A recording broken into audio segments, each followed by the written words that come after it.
As he was searching here and there, he realized that he was standing next to a lion. The lion was sleeping without making any sound. When the lion woke up, he saw the mouse. He grabbed the mouse angrily and said, "I'm going to eat you." The mouse pleaded to the lion, "Please don't eat me. That if you let me go, I'll one day help you." The lion laughed. "Ha ha ha ha. How are you going to help me?" But he decided to let the mouse go. The lion decided to take a walk. As he was walking, he got caught up by a web. He roared with pain. The mouse had the rope. He decided to go to the tree. When he reached there to the tree, the mouse chewed up the rope that had tied the lion. The lion was set free. The mouse said, "Because you had set me free, I decided to help you." The lion now realized that a kindness that is once given is a kindness that is soon returned. That's the end of my story.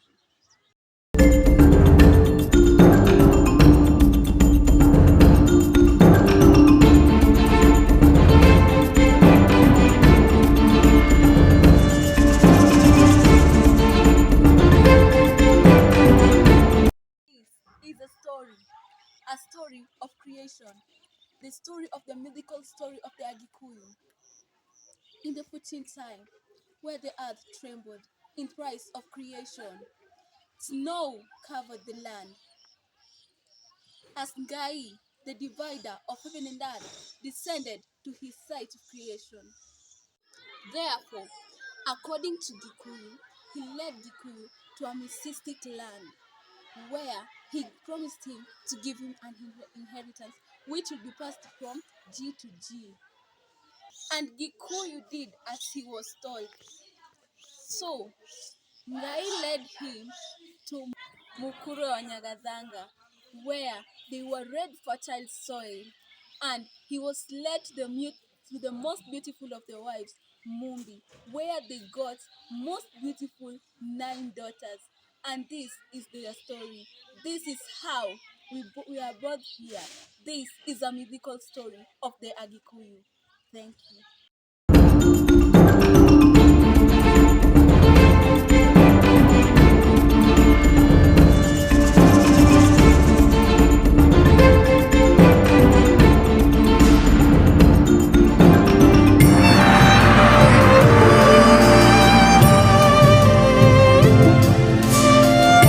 Community of a warrior called Luanda Magere. Once upon a time, in the shores of Lake Victoria, there lived a mighty warrior known as Luanda Magere. He, his name meant fierce. His name meant fierce rock, and his skin was impenetrable. An arrow shot at him would bounce back. The Nandi was their biggest enemy, and whenever they heard Luanda was around, they fled. Luanda was a mighty warrior and would attack the Nandi and take all their possessions. To give him their most beautiful girl, and his eyes were struck by her beauty, and he fell in love. Little did he know it was a trap, a Samson and Delilah story. He fell sick. He called his beautiful, irresistible wife and told her to cut his shadow and showed her his shadow. He told her to cut the shadow and put medicine on it. She was shocked as it bled. That same night, she ran to the Nandi. Alas, the secret had been revealed. That night, the Nandi ambushed the Luo and fought fiercely. And a Nandi warrior remembered the shadow. He pierced the shadow, and Rwanda dropped dead. His body turned into stone, and up to this day, people from far and wide visit visit the area to conduct rituals. And the tale is passed from generation to generation, and that is the end of the story.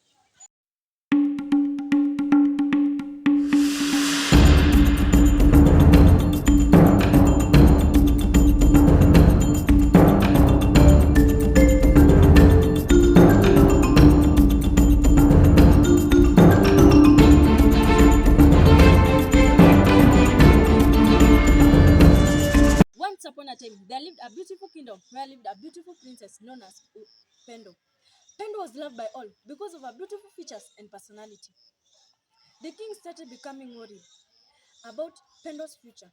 He decided to marry her off to a wealthy man. The news spread all over the kingdom until it reached one ogre known as Ule. Ule was a cunning ogre who, who wanted all the wealth to himself. He hatched a plan to disguise himself as a handsome prince. He wore expensive clothing, spoke exquisite English. His personality wooed everyone, including the king and the princess. Days later, they got married. Little did Pendo know that her new kingdom was a forest. She was taken to a faraway forest filled with wild animals and a big oak tree. Is this where he lived? How can a handsome prince live in such a big forest? She asked herself. Days later, Ule's personality started appearing. Ule started showing his disgusting ogre self. Pendo decided to contact his father. As Pendo started losing hope, the king and the bravest warriors came. Some of the warriors, including Ule, died in the battle. The princess and all who were captured were rescued and taken back to the kingdom. This is the end of my story. Thank you.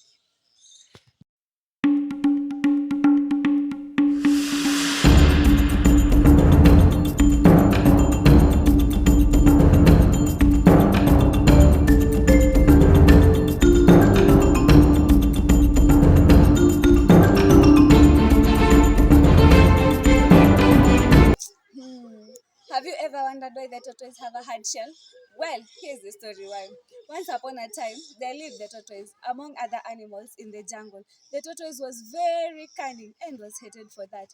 One day, the birds were invited for a party in heaven. The tortoise heard of it and wanted to be invited also. The birds agreed to go with him. So each bird gave tortoise a feather and was mounted to his body with a glue. So up they flew. On their arrival in heaven, tortoise was very welcomed and also gave a speech. All birds were happy, and when time for food came, the birds went to the kitchen. You won't imagine what they found. Tortoise had already eaten all the food. The birds were very angry, and each one of the birds took his feather. Tortoise begged and begged the birds to spread soft things so that he could jump from heaven and land softly. But the bird did the opposite of what Tortoise had asked them to do. They collected all sort of hard materials and spread it on the floor. When the tortoise jumped from heaven, he landed with a thud and his shell cracked into many pieces. Ever since that day, the tortoise has always had a cracked shell, and that is the end of my story. Thank you.